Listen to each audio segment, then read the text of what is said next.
Cristian Solís Calero, es doctorando en Química Teórica y Modelado Computacional, magíster en Ciencias de Bioinformática, Químico Farmacéutico.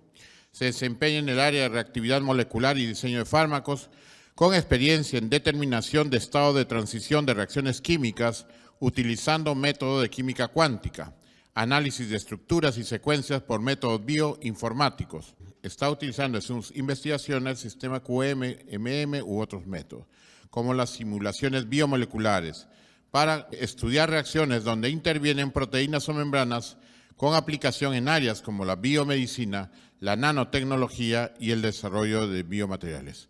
Recibamos al doctor Cristian Solís Calero con un fuerte aplauso.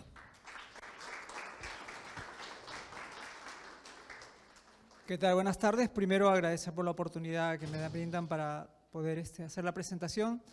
Hoy día voy a tratar de hablarles de un área que es la farmacología de sistemas. Voy a tratar de mostrarles, ¿no?, lo que se hace en estas cosas, introduciendo algunos conceptos nuevos, ¿no? Por ejemplo, vamos a hablar de lo que son sistemas, complejidad y cómo este nuevo enfoque de sistemas puede ayudar para el descubrimiento de nuevos fármacos y también para establecer farmacoterapia, ¿no?, en pacientes. Y finalmente hablaremos un poco también, bueno, dado a la naturaleza del simposio, cómo plantear la enseñanza de estos conceptos en la enseñanza en pregrado. Comencemos. Bueno, esto sí, imagino que es muy conocido, ¿no?, que el desarrollo de los fármacos implica una gran inversión en dinero, en recursos, ¿no? ¿Por qué ese costo tan alto? Bueno, en principio porque el espacio químico posible donde pueden encontrarse las moléculas que pueden constituirse en nuevos fármacos es inmenso, inmenso. No obstante, en estos tiempos, estas últimas décadas, se han desarrollado métodos computacionales que han permitido ayudar a poder bucear en esta inmensidad de moléculas. Imagínense, son 10 a 60 moléculas, eso es mucho más incluso que el número de estrellas del universo, pero hay métodos computacionales que permiten poder reducir esto y encontrar, hacer una búsqueda, una especie de cribado y seleccionar un menor número de moléculas con las cuales ya poder comenzar de forma viable los experimentos. Todo para reducir costos, ¿no? Entonces acá ya se ve el uso de métodos computacionales que ayuda a reducir el número de moléculas posibles con las que se pueden iniciar los experimentos y pasar a las siguientes fases del desarrollo de un nuevo fármaco, ¿no? No obstante, sigue siendo un proceso de alto riesgo financiero, ¿no? Incluso acá hay un dato súper importante, ¿no? 1 de cada 10 candidatos, ¿no?, que entran a la fase 1 tiene el potencial de convertirse en un medicamento. La pregunta es, ¿por qué menos de 1 de cada 10 moléculas que entran a la fase 1 tienen éxito? A pesar que ya en esa fase previa se ha hecho bastante trabajo experimental y computacional. Es porque generalmente en la primera fase estamos concentrados un poco en ver la interacción del fármaco con el receptor y no se suele todavía analizar en forma extensa la interacción con los otros componentes del sistema, ¿no? Aquí está esta gráfica donde ya se ve eso, porque el fármaco no solamente interacciona con su receptor, sino que en su paso a través del organismo puede interaccionar con otros componentes, y eso es muy estudiado en esta área que es muy bien llevada en nuestras carreras, que es la farmacocinética. Muy bien, como les decía, el punto de vista clásico es de estudio del fenómeno, del efecto farmacológico, es el fármaco con el receptor. El nuevo enfoque planteado es considerar como unidad, como sistema, no solamente al receptor, sino al receptor y su interacción a los demás componentes del sistema, ¿no?, con los que directamente no interacciona el fármaco, pero que producto de la interacción del fármaco, por ejemplo, con el receptor, puede causar perturbaciones en los otros componentes del sistema que pueden dar lugar, por ejemplo, al efecto deseado, a la indicación, pero también pueden dar lugar al efecto adverso. La ventaja de este nuevo enfoque es que tenemos conciencia dónde se produce el efecto terapéutico, a nivel de qué moléculas, y también a nivel de qué otro grupo de moléculas, otros componentes del sistema se produce el efecto adverso, ¿no? Este es un enfoque, el enfoque sistémico. Muy bien, aquí están aquí ya me pongo a colocar un poco de las cosas que suelo dedicarme más bien. y a enseñar, que son los métodos computacionales para el descubrimiento de fármaco y cómo se aplican en las diferentes etapas del desarrollo de un nuevo producto. Como le digo, en principio todo se ha centrado en la interacción del fármaco-receptor, entonces los métodos computacionales generalmente se basaban en principio en estudiar los ligandos, ¿no? Hay mucho trabajo ahí. Otro enfoque es considerar al fármaco como receptor a nivel molecular. Y también ahora aparece el enfoque sistémico, que es de lo que hoy día voy a tratar, el enfoque sistémico. Acá no solo se considera la interacción física del fármaco con el receptor, sino también cómo esa interacción del fármaco con el receptor y con otros componentes del sistema puede perturbar todo el sistema, ¿no? Ese es un nuevo enfoque, ¿no? Entonces, vamos a comenzar entonces primero a entender qué es un sistema, ¿no? ¿Por qué es importante esto? Y acá dice también complejidad. ¿Pero por qué he colocado acá la palabra sistemas y complejidad? Porque nosotros, como seres vivos, somos sistemas complejos. Y eso es importante tratar de entenderlo, ¿no? Somos sistemas complejos y es lo primero que voy a tratar de brindarles esta tarde, ¿no? Entender por qué somos sistemas complejos y eso qué consecuencia tiene, qué impacto tiene para poder estudiar la interacción del fármaco con el receptor. Muy bien, la complejidad en principio es un concepto bastante discutido, pero ya bastante entendido del punto de vista físico y como lo mencionaba Stephen Hawking en el año 2000, él ya auguraba que esta centuria será la centuria de la complejidad. Muy bien, incluso aquí está el premio Nobel del año 2021, los premios Nobel del año 2021, se les dio el premio Nobel básicamente por sus contribuciones para la comprensión de los sistemas complejos físicos. Nosotros somos sistemas complejos, ¿no? Muy bien, entonces ya en el mundo esto es común y hay conciencia de la importancia de este enfoque. Pero empecemos primero con qué son sistemas, ¿no? Un sistema es un grupo de elementos relacionados que funcionan juntos como un todo, ¿no? Ese es en principio un sistema. No necesariamente tiene que ser complejo. Muy bien. Acá también otro concepto. El sistema es un grupo de elementos que interactúan o interrelacionados que actúan de acuerdo a un conjunto de reglas para formar un todo unificado. Muy bien, una poco de redundancia. Empecemos. Conjunto de elementos. Acá hay varios componentes. Todavía no es un sistema porque no se ve una interacción entre ellos, pero se podría encontrar interacciones que pueden ser de varios tipos, ¿no? Esta es una modelización de un sistema pequeñito, ¿no? Ahora, este sistema puede ser dinámico, puede cambiar en el tiempo. Como ven, las interacciones no tienen que ser constantes, pueden cambiar las interacciones entre los componentes. Cuando acontece eso a un sistema, el sistema es dinámico. Muy bien. También aquí, cuando pensamos en esto, pensamos que un sistema dinámico es un sistema que pasa por estados. Entonces, cuando yo pienso en un sistema dinámico, estoy pensando en qué estado estará el sistema. Y eso puede ocurrir en el tiempo, ¿no?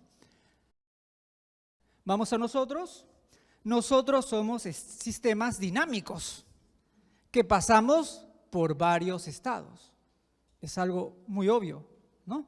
De hecho, ahorita mismo, cada uno de nosotros es un sistema que tuvo un comienzo, ¿no?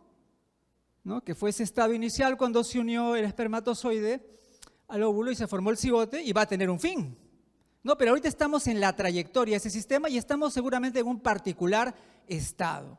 Ya, ese es el lenguaje cuando hablamos de sistemas. Y se adapta perfecto para la comprensión de los seres vivos y como consecuencia de nosotros. Los componentes del sistema tienen interacciones, es un sistema, cambia en el tiempo, es un sistema dinámico. Muy bien. Ahora, los sistemas también pueden interaccionar con su entorno, ¿no? Entonces, hay una interacción del sistema con el entorno y esa interacción, no solamente entre los componentes del sistema, sino con su entorno, es la que puede ser la causa del cambio del sistema en el tiempo, que pase de un estado a otro. Y aquí viene la analogía, por ejemplo, con enfermedades como el cáncer, ¿no? Por ejemplo, las personas que fuman generan en el sistema, en cada persona, un entorno particular que puede hacer que algún grupo de sus células cambie su estado de salud a enfermedad, ¿no? Y en el cáncer se ve esto porque el cáncer evoluciona en varios estados. ¿Bien? Muy bien, el desafío cuando uno quiere comprender un sistema es encontrar lo que se llama las reglas. ¿Qué cosa determina que el sistema evolucione en un sentido, una trayectoria u otra? Volviendo a la analogía con una célula, por ejemplo, normal, que podría volverse cancerosa o mantenerse normal. ¿Qué hace que vaya en una dirección? ¿Enfermedad? ¿O qué hace que se mantenga sana? ¿No? Ya, eso es el objetivo cuando uno estudia estos sistemas, ¿no? Encontrar las reglas. ¿Qué es lo que determina eso? Y generalmente en este enfoque esas reglas están definidas por términos matemáticos. Otra característica de los sistemas es que las propiedades de los componentes no explican el sistema. Lo que explica el sistema es la interacción de los componentes. Y las propiedades no son de cada componente, sino son de todo el sistema. Y esas propiedades se llaman propiedades emergentes, ¿no? Entonces, esto es lo básico y fundamental cuando uno quiere entender un sistema complejo, un sistema dinámico complejo como somos nosotros, los seres vivos, ¿no?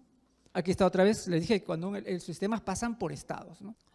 Bueno, nosotros no tenemos tan pocos componentes en como sistemas, ¿no? Tenemos muchísimos. Y por eso en la modelización de sistemas biológicos, sistemas bioquímicos, hay muchísimos componentes.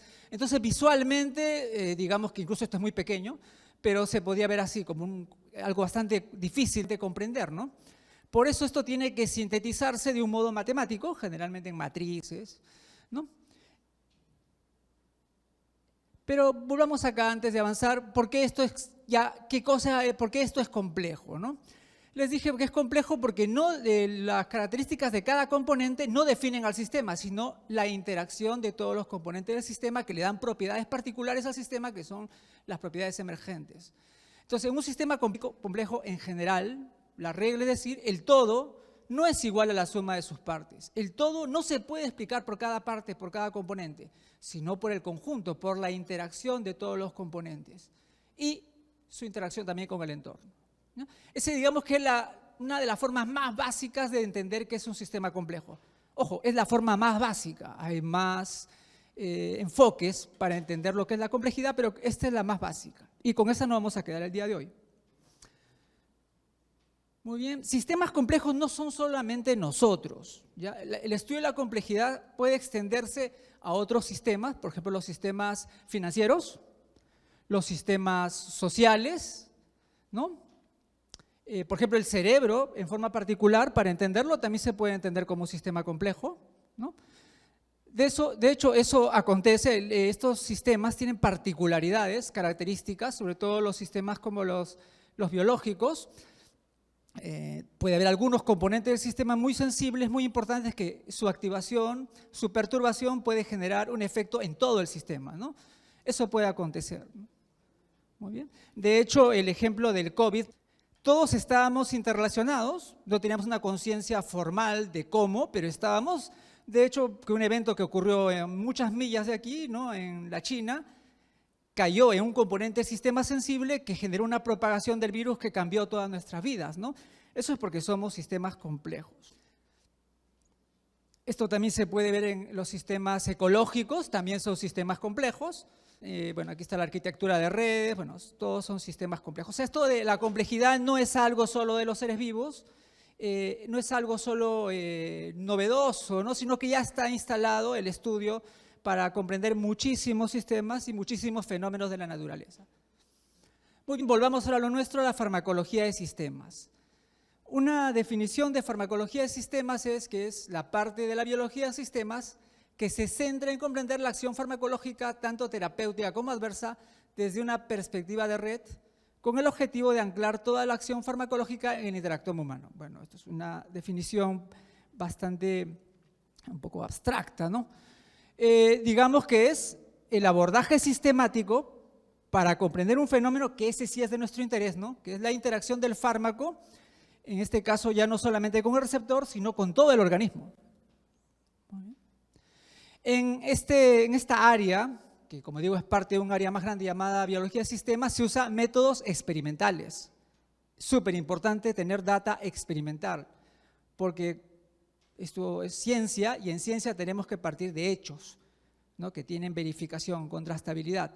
Y es la data experimental la que luego se plantea o se usa para plantear modelos físico-matemáticos, ¿no? Y teniendo toda esta este engranaje, este desarrollo, este esfuerzo.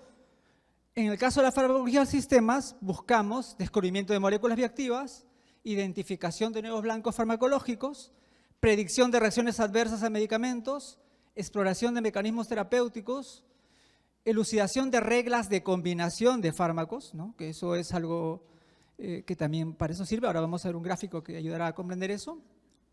Bien. La biología de sistemas, ya que la farmacología de sistemas es parte de la biología de sistemas, diremos que es el estudio de las interacciones entre los componentes de un sistema biológico y cómo estas interacciones dan lugar a la función y al comportamiento de ese sistema. Muy importante, resaltado aquí, que para la comprensión de esta área, que está incluida la farmacología de sistemas, es muy importante el modelaje matemático, ¿no? Y aparte el enfoque transdisciplinario, ¿no? Eso que también creo que algunos expositores han dicho que es súper importante en estos tiempos. Acá se trabaja en equipo. Esto no es solo un trabajo de un grupo particular de especialistas. Aquí tiene que haber físicos, matemáticos, químicos, biólogos, médicos, ingenieros, ¿no? Especialistas en ciencias de datos y nosotros también. Muy bien. Es más, la biología de sistemas sería el comienzo, ¿no? Y tiene también sus particulares fines, ahí está incluida la farmacología de sistemas, ¿no? Y se intenta obtener una comprensión cuantitativa de los sistemas biológicos existentes, pero este conocimiento puede desencadenar en algo incluso más avanzado, ¿no? Que es la biología sintética, que se centra en ingeniería racional de estos sistemas, ya con algún propósito definido. Volvemos a nuestro enfoque, a lo que nos ha convocado el día de hoy, comprender cómo es este nuevo enfoque en el caso de la interacción del fármaco con el receptor, y ahora ya no solo pensando en el fármaco-receptor, sino el fármaco con todo el sistema. Bueno, aquí, ¿por qué este enfoque también tiene más ventajas? No solamente ya nos centramos en el fármaco-receptor, sino en los demás componentes del sistema, pero también podemos ver cómo interacciona el entorno con todos los componentes del sistema, ¿no? Respecto, por ejemplo, a la interacción con el receptor, y también la evolución del sistema en diferentes estados. Podemos ver la evolución de la enfermedad, ¿no? Entonces, también este enfoque es, digamos, se acerca más a la realidad porque hay un gap, un espacio de conocimiento entre lo que es el genoma humano. Creo que en los años 2000 se tuvo el primer genoma humano, ¿no? Y ahí se creía que se podía conocer ya se podía resolver todos los problemas. Y no, simplemente habíamos obtenido las piezas del rompecabezas, ¿no? Todavía a partir de esa información genómica no podíamos resolver los problemas, no podíamos ni siquiera comprender la fisiología, que sería lo que está acá llamado como fenotipo, y había un gap, ¿no? Porque a partir del DNA se genera, bueno, es el molde a partir del cual está la información contenida, todos los componentes del sistema. Bueno, este enfoque, la biología del sistema, justamente ayuda a comprender cómo interaccionan todos los componentes del sistema, ¿no? Y de ahí, como consecuencia de eso, qué posibles estados, que serían los fenotipos, puede tener el sistema. Bien. Como les digo, este nuevo enfoque además permite no solo ver una interacción entre dos componentes del sistema, fármaco con receptor o fármaco con una molécula que podría generar un efecto adverso, sino permite también comprender qué acontece con los otros componentes del sistema. Incluso podía permitir el desarrollo de fármacos que no solamente tengan como target un componente del sistema, sino varios componentes del sistema, ¿no? Y predecir si eso puede generar incluso efectos más beneficiosos. Otra perspectiva de aplicación de esto es la polifarmacología, ¿no? Que en principio, tal como la planteamos al comienzo, no sería lo ideal, pero si realmente conocemos todos los componentes del sistema, podríamos en algunas enfermedades plantear usar más de un fármaco, porque sabemos de forma racional que no va a causar un efecto adverso, ¿no? O haber una interacción que no sea la deseada. Ahora, acá hay un problema. Muy bien, hasta ahora he hablado de ser vivo, componente del sistema, pero nosotros somos un sistema particular. Tenemos como varias capas en las que podemos analizarnos, ¿no? De ahí todas las asignaturas, ¿no? Por ejemplo, tenemos la bioquímica, la biología celular, la fisiología. Son aproximaciones que en el caso de la enseñanza que tenemos, ya, eso se sigue manteniendo aquí. Hay muchos componentes del sistema, pero podemos verlo en diferentes niveles. Entonces, el desafío es cómo entender cómo se da esa comunicación entre los diferentes niveles de ida y de vuelta, Eso recién permitirá entender realmente a todo el sistema, ¿no? ¿Cómo modelamos esto? Entonces, en los siguientes slides, que ya serán los que vienen a continuación, trataré de explicar de modo bastante rápido, eso sí, cómo así podemos comprender en estas diferentes escalas, se llama así, diferentes escalas, los sistemas biológicos, ¿no? Muy bien. Está el nivel micro, el nivel molecular. Ahí, bueno, se estudian las moléculas a ese nivel. Generalmente, en mi caso, es donde está la mayoría de mis publicaciones y mi trabajo. Yo soy, como mencionaba el doctor, soy químico teórico y hago modelación computacional. Y hay otro nivel que estamos trabajando con los alumnos en la facultad, que es el nivel mesoscópico, o sea, redes metabólicas y regulación, la clásica bioquímica, ¿no? Pero hay otro nivel también súper interesante, es cómo interaccionan las células y cómo eso desencadena en la interacción entre tejidos, órganos, llegar al nivel orgánico holístico. O sea, se puede escalar en estos sistemas y eso es lo que voy a mostrarles ahora. El primer nivel, bueno, aquí es la interacción física entre un fármaco receptor o entre moléculas, interacciones entre moléculas a nivel físico. Sí, eso se puede estudiar básicamente con métodos relacionados a la mecánica molecular y la mecánica cuántica. Sí, eso está bastante estudiado, de hecho esa es mi especialidad. Pero hay otras escalas que tenemos que abordar para llegar a comprender los sistemas biológicos. Se parte, y esto es súper importante resaltarlo otra vez, de resultados experimentales, de trabajo experimental. No, la teoría sola no basta. Está muy bien la teoría, es fenomenal la matemática, la física, pero tenemos que partir de trabajo experimental, ¿no? Entonces ahí el trabajo experimental viene de muchas disciplinas. Las ómicas, acá están resumidas esas palabras ómicas, pero son genómica, proteómica, transcriptómica, metabolómica, que tienen equipos muy costosos, muy caros. Es un trabajo súper grande que se hace en el mundo. Acá ya tenemos en Perú algunos avances. En genómica sí hay grupos, en el Instituto Nacional de Salud, el Centro Nacional de APAPA, seguramente algunas universidades, algunos grupos de investigación de nuestra facultad. En genómica hay cosas en nuestro país. Proteómica, que es otra área dentro de las ómicas, hay menos, mucho menos. ¿Y qué decir de la metabolómica u otras ómicas? Experimentalmente no se tiene. Acá tenemos una deficiencia, ¿no? Pero en el mundo se genera mucha data y cada vez hay muchísima data experimental. Muy bien, teniendo esa data, se almacena, se gestiona en recursos computacionales y ahí se puede empezar lo que sería el trabajo computacional, donde está convocado gente de física, química, ciencia de datos y, por supuesto, químicos, como nosotros. Muy bien. Entonces, la primera parte sería modelar, como le digo, a nivel de sistemas bioquímicos, luego a nivel de células.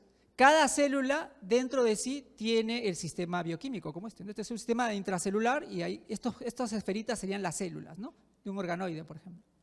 Y luego, dentro del tejido estarían las células. Dentro del órgano estarían los tejidos y así hasta llegar a un modelo de todo el organismo vivo, ¿no? Parece algo bastante…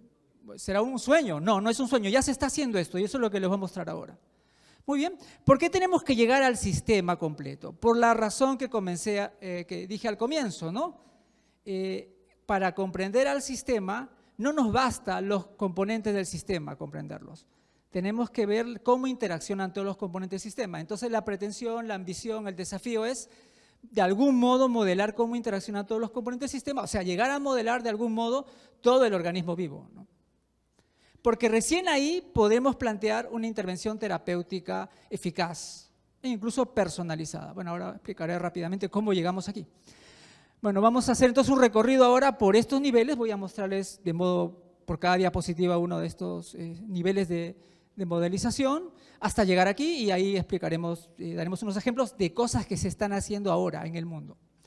A nivel de vías bioquímicas hay muchos modos de estudiar esto, modelos de grafos, modelos de redes booleanas y modelos dinámicos, ¿no? Acá se emplea mucha matemática. De algún modo, en la asignatura que he tenido oportunidad de participar, introduzco a los estudiantes en estos conceptos de estas cosas, ¿no? Llegando a, bueno, por los límites que tenemos, a plantear algo en términos matemáticos bastante sencillo. Muy bien, pero esto sigue siendo modelar a un nivel mesoscópico, a nivel de vías bioquímicas, redes de regulación génica. Podemos escalar algo mayor, modelar a nivel de células. Acá cada esfera es una célula. Cada célula tiene un diferente estado de ciclo celular, como ven acá, ¿no? Esa es la modelización. Y acá hay que plantear, para modelar esto, usar también términos físico-matemáticos, ecuaciones de mecánica y de difusión. Bueno, no me detendré hoy día en esto, pero sí, hay que plantearlo en términos matemáticos, siempre. En este caso ya usando derivadas parciales. Incluso en el sistema podemos incluir también otros componentes que están en el exterior. Siempre un sistema está en contacto con su entorno, ¿no? En este caso, por ejemplo, el oxígeno o la presencia de un fármaco, ¿no? Son cosas que se pueden incluir. Y analizar mediante simulaciones qué acontece cuando uno incluye en el sistema estos componentes, ¿no? Por ejemplo, en algunos entornos celulares puede haber hipoxia, entonces reduce la concentración de oxígeno, ¿no? Entonces se puede ver el efecto, ¿no?, fisiológico de incluir, por ejemplo, o reducir la concentración de oxígeno o incluir otros componentes, señalizadores o en este caso fármacos, ¿no? Incluso en el modelo, este es el modelo digamos, de un tejido, pero cada célula internamente puede tener incluso un modelo de acontecimientos bioquímicos. Este es un modelo a 2 escalas. Tenemos la escala intracelular y la escala, digamos, celular, tisular, ¿no? Conjunto de células y cómo interaccionan unas con otras, ¿no? Se puede hacer esto. De hecho, aquí siempre les coloco referencias, ¿no? He dejado la diapositiva ahí en formato PDF, así que siempre podrán ver las referencias si alguien quiere enterarse más de estas cosas. Y vamos a un ejemplo, ¿no? Porque a veces estas cosas visualmente son más bonitas. Este es un ejemplo de cómo es el crecimiento de un tumor en un medio donde, por alguna razón genética, uno puede modelar que se puede inducir la vascularización alrededor del tumor. Acá lo que se está viendo es qué pasa acá cuando hay presencia de vascularización. Es posible la vascularización.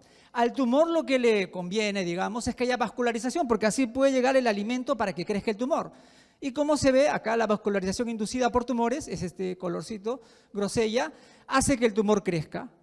¿Están viendo, no? Esto es simulación, o sea, hay reglas matemáticas, se simula y se ve acá el crecimiento de un tumor cuando hay vascularización. Se ve que el tumor es grande, proliferativo, por eso está color verde, ¿no? Y está creciendo ahí y cada vez se hace más grande.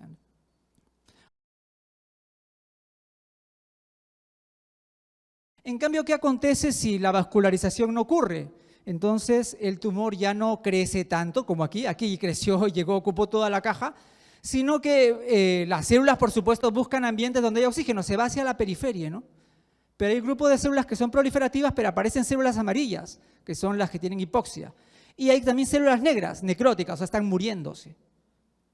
Entonces, con la simulación se puede ver cómo la vascularización puede provocar que un tumor crezca o que un tumor más bien no progrese, ¿no? De hecho, esto es importante porque ahora justamente por motivo de un curso llamado nanotecnología que estoy viendo, se está desarrollando, se busca desarrollar una especie de nanorobots que corte la vascularización del tumor para que evite su crecimiento, que es justamente lo que estoy representando aquí, ¿no? Bueno, ahora vamos a lo más queremos modelar ya no un tejido, no un sistema bioquímico, una vía metabólica, o un tejido, células, queremos modelar todo el organismo. Bueno, ¿se puede hacer eso? Sí, se está haciendo. Y la idea es incluso más ambiciosa.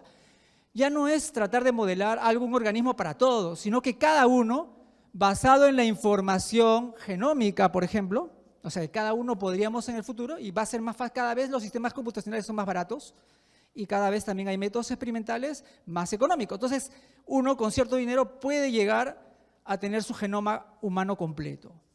Partamos de esa información, el genoma humano. Le agregamos otra información experimental, ¿no? Nuestros valores de algunas pruebas clínicas, bueno, lo requerido, o también valor de expresión génica.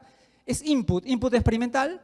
Y tenemos aparte modelos, planteamientos físico-matemáticos que modelan todo el organismo. Muy bien, con eso el objetivo es crear un modelo para cada persona. Que ese modelo sea tu gemelo digital. O sea, eres tú digitalmente y si te pasa a ti algo, lo van a evidenciar tus datos clínicos, va a estar la información también que viene de tu información genómica, podemos modelar qué te acontece a ti y en base a eso decidir cuál es el mejor tratamiento farmacológico para cada persona. Ese es el objetivo. Y se está investigando eso, se está haciendo eso, se están haciendo modelos. De hecho, en mis vacaciones estuve justo en Barcelona y se presentó y se enseñó, no llegamos a hacer el Virtual Twin, pero sí cómo a partir de este tipo de modelos el modelo a nivel mesoscópico, a nivel de vías bioquímicas, llevado a nivel celular, pero luego integrando todos los modelos de células, la idea es construir un virtual twin, ¿no? El límite computacional no es un problema, cada vez es más barato los recursos computacionales. La parte experimental genómica es relativamente también baja el costo con el tiempo, entonces es viable, es posible y se está trabajando en eso. ¿Está bien? Generar un virtual twin para cada persona y de ese modo hacer el mejor seguimiento terapéutico de la persona, ¿no? Como digo, eso se ha trabajado en España, pero no solamente en España, ¿no? En otros lugares de Europa. De hecho, aquí hay otra aplicación llamada Presort, Personalized Drug Screens, ¿no? Aquí incluso te lo esquematiza como, partiendo de información experimental del paciente, se toma la biopsia en este caso del paciente, se tiene también un panel de posibles fármacos para actuar, pero se toman datos clínicos del paciente, biomarcadores, se usan modelos computacionales y de la integración de todo eso viene la decisión del tratamiento, ¿no? De todo este screen de fármacos, ¿cuáles vamos a aplicar? ¿Cuáles serían los menos tóxicos para el paciente y más eficaces terapéuticamente? O sea, no es algo que es un sueño, se hace, ¿no? Bueno, en este caso es el caso de la Universidad de Noruega, la Universidad de Trondheim. Y muy bien, ya para acabar, solo una reflexión. Ya, ¿y cómo podríamos enseñar esto a los estudiantes de pregrado? Ya que estamos en un simposio. Bueno, tengo experiencia enseñando esto. No me pasó exactamente esto, pero podría pasar, ¿no? Cuando uno plantea estas cosas, entusiasma mucho, qué lindo todo esto, ¿no? Bienvenidos a la asignatura, bueno, de biología de sistemas o farmacología de sistemas o modelización de sistemas biológicos. Me gusta más ese último título. Y bueno, el mundo todo piensan que eso va a ser una asignatura tipo descriptiva, ¿no? No, no puede ser descriptiva. Respondería, ¿qué hay en esta asignatura? Matemáticas y más matemáticas. Entonces, si tienen la opción de escoger, pues me dejarían el aula vacía. Pero es que estamos en otro momento. Estamos en el momento ya no de solo comprender de modo descriptivo, que está muy bueno, a los sistemas biológicos, sino hay que entenderlo en términos físico-matemáticos. ¿Por qué es ese momento? Porque tenemos las herramientas, tenemos el poder computacional, incluso eso es más accesible para nosotros que la parte experimental. Tenemos datos experimentales. Toca usar ese poder, usando matemáticas, usando física, para comprender los sistemas biológicos. Y una vez comprendiéndolos, poder actuar de modo efectivo para lo que nosotros queremos, ¿no? El mejor fármaco para el adecuado paciente, right drug, right patient, ¿no? Sí, es necesario colocar matemáticas. Y eso nos plantea un desafío. Muy bien, pero no podemos ir de golpe pues, a meter en la matemática, ¿no? Entonces tenemos que trabajar en un plan de estudios donde haya matemática, pero que no sea como la matemática que quizás la mayoría llevamos, ¿no? Donde el profesor de matemáticas nos hace sentir, ¿para qué sirve esto? Parece inútil, cuando la matemática es maravillosa. Ya, hay que introducirnos en la matemática para enseñarla aplicándolo en sistemas biológicos pequeños o sistemas químicos pequeños, que ahí es muy sencillo de aplicar, para que luego ya escalar estas cosas más grandes, ¿no? Por supuesto, ¿no? Pero más que a escalar de frente a esto, partamos de las disciplinas básicas. Aprenderlas bien y aprenderlas en interrelación con nuestra carrera.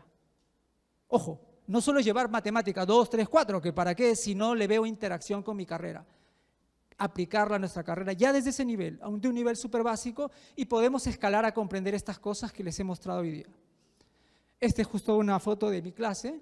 Como ven, sí les puedo introducir matemática. De hecho, acá pongo redes booleanas, que justamente es el tipo de modelización, porque es una modelización más sencilla, que se aplica para el Virtual Twins.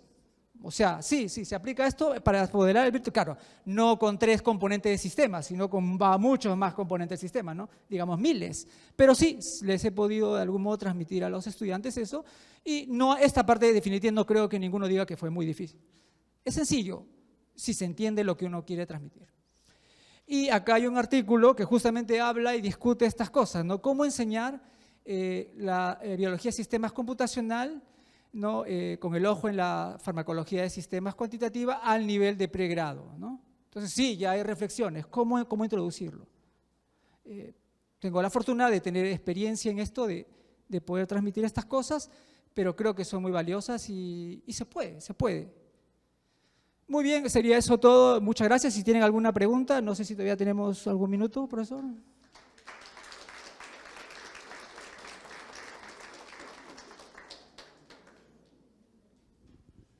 Creo que están asustados por la matemática.